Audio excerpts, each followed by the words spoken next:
welcome to all my dear student on my YouTube channel Krishna Physics Classes. I am Dr. Krishna ji, your physics teacher. So today I am going to discuss about the new topic interference in thin film. तो बच्चों आज हम बात करने जा रहे हैं एक नए टॉपिक के बारे में जिसका नाम है इंटरफेरेंस इन थिन फिल्म। तो देखिए ये टॉपिक पढ़ने से पहले हम ये बात करेंगे कि इंटरफेरेंस इन थिन फिल्म में कैसे होता है। एक्चुअली इसका एग्जाम्पल समझने के लिए आपने डेली लाइफ में देखा होगा कि लाइट को जब भी किसी सोप बबल के ऊपर इंसिडेंट किया जाता है या इंसिडेंट होती है तो आप देखते हैं उसमें डिफरेंट टाइप के कलर्स दिखाई देते हैं। ये डेली लाइफ में आप फिनोमेना यूज करते हैं तो जो डिफरेंट टाइप के कलर्स होते हैं due to presence of the white light. क्योंकि वाइट लाइट में 7 कलर्स होते हैं, इस वजह से आप स्टडी करते हैं कि इसमें डिफरेंट टाइप के हमें इंटरफेरेंस पैटर्न मिलते हैं। ठीक है ना। अब इसमें बेसिकली होता क्या है, जो सोप बबल है इसमें सोप बबल में 2 सरफेस हैं, एक अपर होता है एक लोअर सरफेस होता है। तो जैसे लाइट हमारी अपर सरफेस पर इंसिडेंट होती है तो यहीं से क्या हो जाती है, रिफ्लेक्ट हो जाती है। एक पार्ट तो पार्शली रिफ्लेक्टेड होता है और सेकेंड पार्ट पार्शली रिफ्रैक्टेड हो जाता है। क्योंकि लाइट हमारी एयर मीडियम से डेंसर मीडियम में जा रही है, मीडियम चेंज हो रहा है। अंदर रेयर मीडियम है, अंदर बाहर रेयर मीडियम है, अंदर डेंसर मीडियम, इस वजह से रिफ्रैक्ट हो रही है। फिर अगेन ये क्या होता है, लोअर सरफेस पर इंसिडेंट होती है और लोअर सरफेस पर इंसिडेंट होके यहीं से आपकी क्या हो जाती है, यहाँ से इंसिडेंट होके यहाँ से अगेन रिफ्लेक्ट हो जाती है।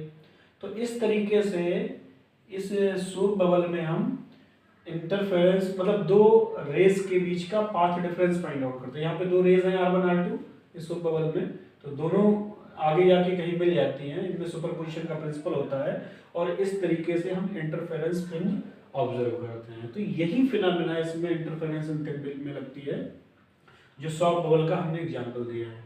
तो बच्चों इस डायग्राम में आप देखिएगा, सबसे पहले हमने एक ट्रांसपेरेंट थिन फिल्म ली है जिसमें there are 2 surface, first is the upper surface, second is the lower surface. 2 surface हैं।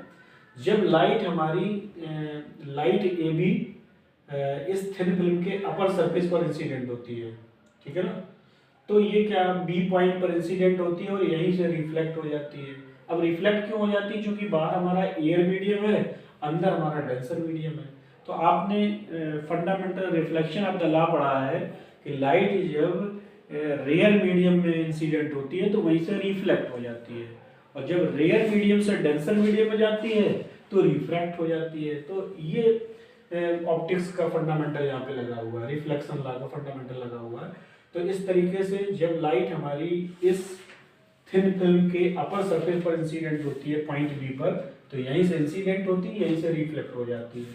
तो यहाँ पर यदि हम नॉर्मल ड्रा करते हैं तो हम ये देखते हैं कि लाइट ए बी हमारी इंसिडेंट हुई है और यहाँ से रिफ्लेक्ट हो गई है। तो जितना एंगल ऑफ इंसिडेंस होगा उतना एंगल ऑफ रिफ्लेक्शन होगा। तो angle of incidence equal to angle of reflection. इस केस में दोनों एंगल आपके बराबर होंगे। अब देखिए इसका कुछ पार्ट तो रिफ्लेक्ट हो गया था और कुछ पार्ट मतलब हम कह सकते हैं ज्यादा से ज्यादा पार्ट क्या होता है, ट्रांसमिट हो जाता है, तो ये रिफ्रैक्ट हो गया है। तो ये एंगल इसका आर है। अब ये लोअर सरफेस पर इंसिडेंट हो रहा है, ये पोर्शन हमारा क्या लोअर सरफेस पर इंसिडेंट हो रहा है। तो जब लोअर सरफेस पर इंसिडेंट हो रहा है तो यहीं से क्या हो जाएगा, रिफ्लेक्ट हो जाएगा, यहाँ से रिफ्लेक्ट हो जाएगा। तो जब ये इंसिडेंट होगा, यहाँ पर एक नॉर्मल ड्रा कर दे तो ये एंगल ऑफ इंसिडेंस होगा, ये एंगल ऑफ रिफ्लेक्शन होगा। तो हम कह सकते हैं angle of incidence equal to angle of reflection. या हम ये कह सकते हैं कि ये दोनों एंगल कैसे हैं, ऑल्टरनेट एंगल है। तो यदि एंगल आर होगा तो ये भी एंगल आर होगा। क्लियर? तो इतनी बात क्लियर। तो ये दोनों ऑल्टरनेट एंगल है, इस वजह से ये आपस में बराबर होंगे। अब चूंकि ये बी सी आर्म क्या है, यहाँ पर नॉर्मल ड्रा किया है तो एंगल ऑफ इंसिडेंस का काम कर रही है। तो ये एंगल हमारा एंगल ऑफ इंसिडेंस होगा, तो ये एंगल हमारा एंगल ऑफ रिफ्लेक्शन होगा। तो ये दोनों एंगल आपस में बराबर होंगे, ये भी आर होगा, ये भी आर होगा। आफ्टर दिस हम क्या कर रहे हैं, यहाँ पर क्या कर रहे हैं, फिर एक नॉर्मल ड्रा कर रहे हैं। जब हम नॉर्मल ड्रा करेंगे तो यहाँ पे क्या होगा, ये लाइट हमारी इस पर इंसिडेंट हो रही है और यहाँ से ऐसे रिफ्लेक्ट हो रही है। तो चूंकि ये इंसिडेंट हो रही है, ये रिफ्लेक्ट हो रही है, तो इसका अब इसके लिए ये अल्टरनेट एंगल हो जाएगा, इसके लिए ये अल्टरनेट एंगल हो जाएगा। तो चूंकि ये एंगल ऑफ इंसिडेंस है तो ये भी एंगल ऑफ रिफ्लेक्शन हो जाएगा। तो पॉइंट डी पर हमारे दोनों एंगल आर होंगे। इसी तरीके से similarly we will get angle of incidence and angle of reflection at point D. तो इस तरीके से हमें ये रे फिर आपकी ट्रांसमिट हो जाती है। क्योंकि ये मीडियम इसका चेंज हो गया है, डेंसर मीडियम था, डेंसर से जब रेयर में जाती है तो अवे फ्रॉम द नॉर्मल, तो ये नॉर्मल से दूर जा रही है, तो ये T2 रेज हो जाएगी। सिमिलरली सी पॉइंट पर भी ये देखिए T1 ये भी ट्रांसमिट हो रही है। इस तरीके से ये दोनों पैरेलल रेज हमारी क्या हो रही है, ट्रांसमिटेड रेज इस तरीके से मिल रही है सी और ई पॉइंट से। सिमिलरली ये देखिएगा पॉइंट बी और डी पर दो रेज जो मिल रही है वो रिफ्लेक्टेड रेज मिल रही है। तो हमें इन दोनों रेज के बीच का पाथ डिफरेंस फाइंड आउट करना है, क्योंकि आगे ये दोनों रेज किसी पॉइंट पर मिल जाएंगी और इससे हमें पाथ डिफरेंस मिल जाएगा। तो इस तरीके से बच्चों इस डायग्राम में ये क्लियर होता है। किसी को कोई डाउट हो तो बताइएगा। इसमें एक और काम किया हमने कि ये जो हमारी R1 रेज है इससे यहाँ पर एक हमने परपेंडिकुलर ड्रॉ कर दिया है।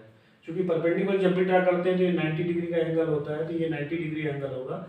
तो इस तरीके से हम ये कह सकते हैं कि B से N का हमें क्या निकालना है, एक्चुअली क्या है कि हमें पाथ डिफरेंस निकालना है। तो पाथ डिफरेंस निकालने के लिए क्या करेंगे, मतलब BC प्लस CD ये तो हो गया thin film minus BN in air, यही इसका पाथ डिफरेंस होगा। मतलब दोनों रेस का जो पाथ डिफरेंस होगा वो क्या होगा, BC plus CD in thin film minus BN in air.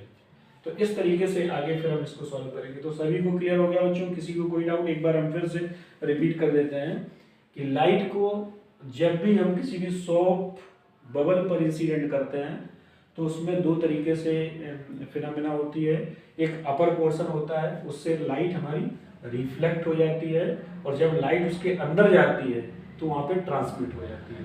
इस तरीके से हमें दो रेज मिलती हैं R1 और R2, और दोनों के बीच का हम पाथ डिफरेंस फाइंड आउट कर लेते हैं, और दोनों के बीच का पाथ डिफरेंस फाइंड आउट करके फिर हम इंटरफेरेंस की फिनोमेना ऑब्जर्व कर लेते हैं, इंटरफेरेंस पैटर्न हमें मिल जाते हैं। तो बेसिकली जैसे न्यूटन से भी उसमें देखा था आपने, यंग डबल स्लिट एक्सपेरिमेंट में आपको अल्टरनेट डार्क और ब्राइट फ्रिंज मिलती थी, लेकिन यहाँ पर अल्टरनेट डार्क ब्राइट नहीं मिलती है। यहाँ पे आपको जो मिलेगी वो कलर्ड फॉर्म में मिलती है, क्योंकि लाइट, वाइट लाइट हमारी बबल पर इंसिडेंट होती है, ठीक है ना। तो इसी तरीके से यही फिनोमेना इसमें अप्लाई करना है। यहाँ पर एक हमने थिन ट्रांसपेरेंट फिल्म ली है जिसके अपर पोर्शन पे लाइट हम इंसिडेंट कर रहे हैं, तो यहाँ से ये रिफ्लेक्ट हो रही है, फिर ये लाइट अंदर जा रही है और यहाँ से अंदर जाके ये ट्रांसमिट हो रही है।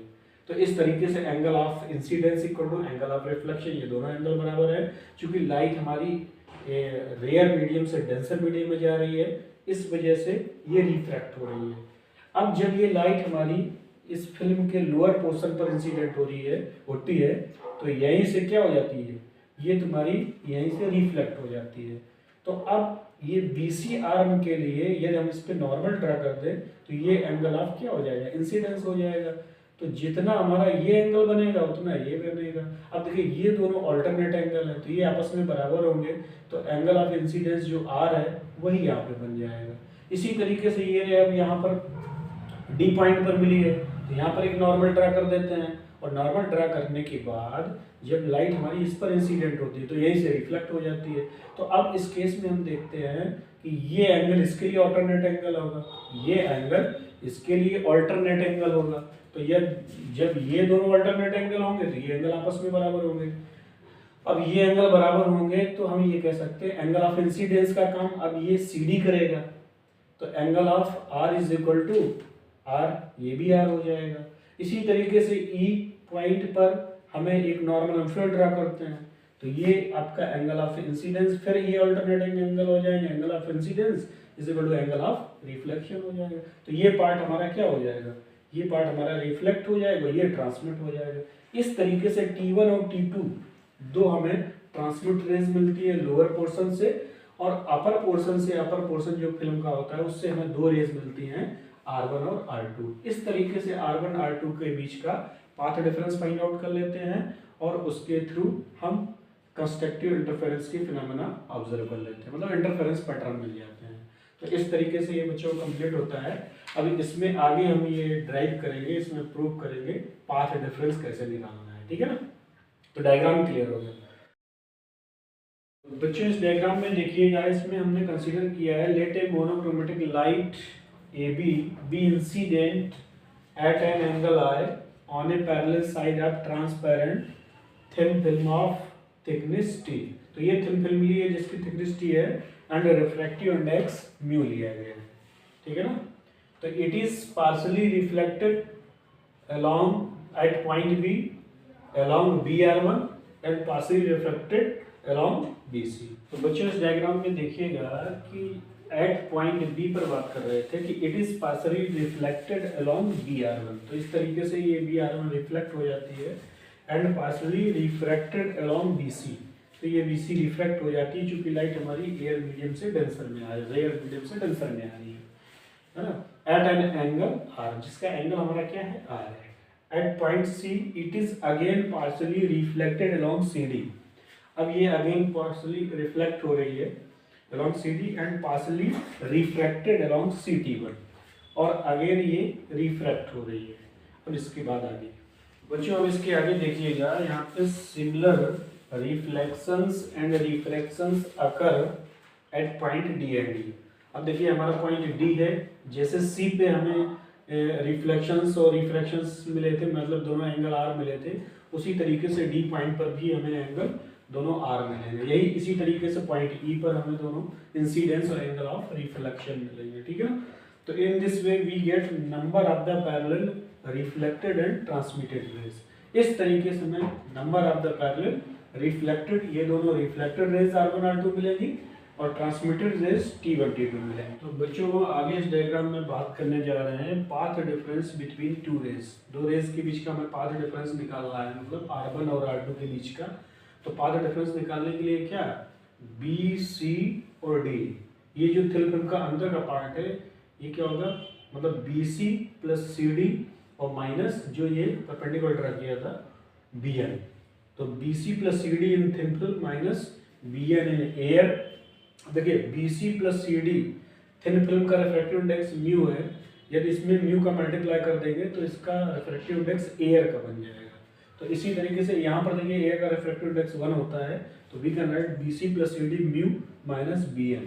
क्लियर। अब इसमें देखिए BC इक्वल टू CD, ये जो BC है इस CD के इक्वल है, that's why we can write path difference delta is equal to BC plus BC mu minus BN। So we can write path difference delta is equal to 2BC mu minus BN. This is the equation number first. अब इसके आगे तो बच्चों इस diagram में आप देखिएगा, यहाँ पर ये इक्वेशन फर्स्ट आप फाइंड आउट कर चुके थे।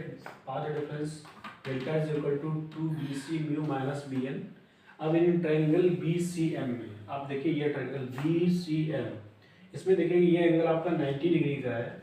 तो यहाँ से cos थीटा की वैल्यू निकालें। cos theta is equal to क्या होगा, cos theta is equal to base upon hypotenuse. तो इसमें ये 90 डिग्री एंगल है, तो इस 90 ये परपेंडिकुलर होगा, ठीक है ना।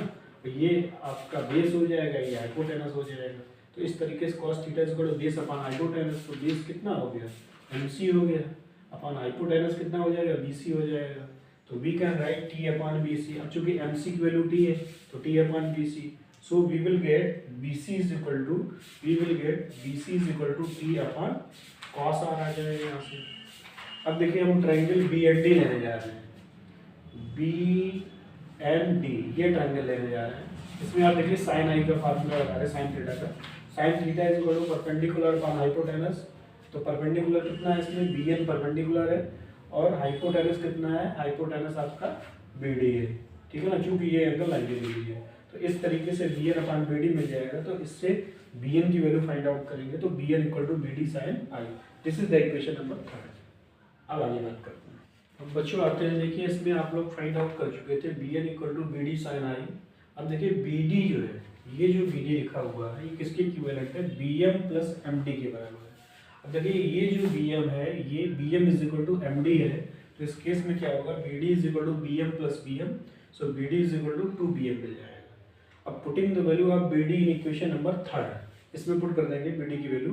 तो BN इक्वल टू क्या बन जाएगा, 2BM साइन आई, ठीक है ना। तो इतना कंप्लीट।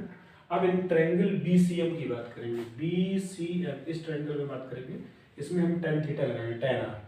BCM में tan r equal to tan theta equal to perpendicular upon base, और परपेंडिकुलर की वैल्यू देखिए BM, परपेंडिकुलर क्या है BM, ये चूंकि 90 डिग्री एंगल है तो ये परपेंडिकुलर हो जाएगा, तो परपेंडिकुलर अपॉन बेस क्या हो जाएगा m इंटू सी हो जाएगा, ये परपेंडिकुलर हो गया, ये बेस हो गया, ये हाइपोटेनस हो गया।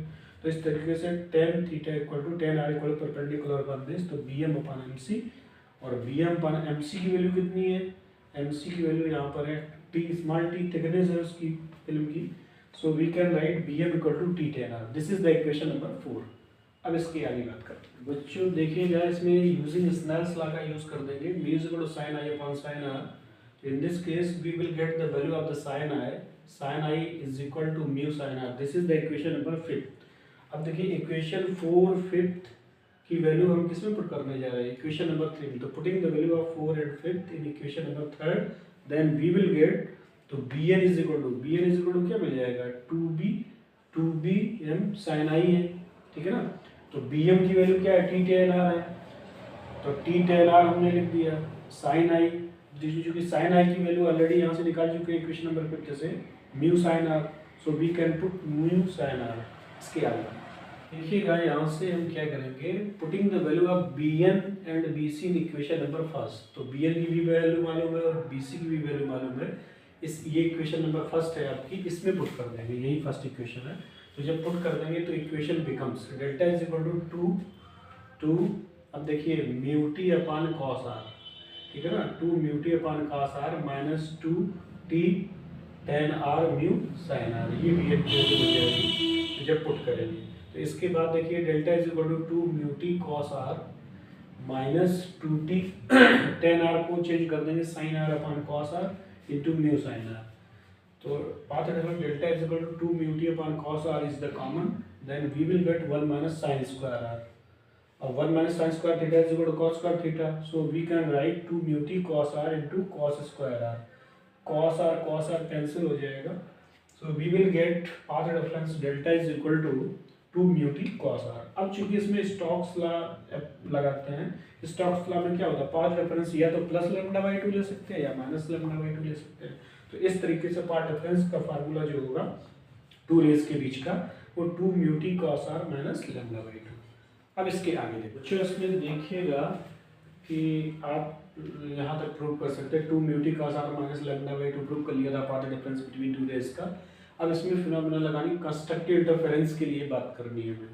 तो कंस्ट्रक्टिव इंटरफेरेंस के केस में क्या होता था, 2 mu t cos r is equal to 2 mu t cos r minus lambda by 2 is equal to n lambda के बराबर हो जाएगा। तो यहाँ से 2 mu t cos r की वैल्यू क्या हो जाएगी, n lambda plus lambda by 2, तो यहाँ से lambda by 2 is the common, then we will get 2n plus 1 into lambda by 2। तो ये तो कंस्ट्रक्टिव इंटरफेरेंस के लिए हो गया। अब हम बात करते हैं डिस्ट्रक्टिव इंटरफेरेंस के लिए। तो हमने बताया था 2 mu t cos r minus lambda by 2 is equal to 2n plus 1 into lambda by 2। तो यहाँ से 2 mu t cos r is equal to n lambda plus lambda by 2 plus lambda by 2 हो जाएगा, चूंकि यहाँ से तो n lambda plus lambda we can write n plus 1 lambda. अब यहाँ पर n प्लस 1 जो ऑर्डर होगा वो n के इक्वल हो जाएगा, so we can write the equation 2 mu t cos r is equal to n lambda. तो इस तरीके से आपको कंस्ट्रक्टिव और डिस्ट्रक्टिव इंटरफेरेंस की कंडीशन मिल जाएगी।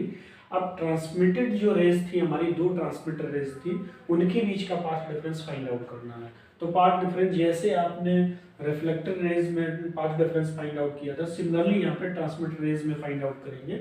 तो सेम फार्मूला है, वहाँ पे भी C D plus D mu minus E H in air, ठीक है ना। तो अब देखिए C D is equal to D होता था, तो 2 C D mu minus E H in air हो जाता था, ठीक है ना।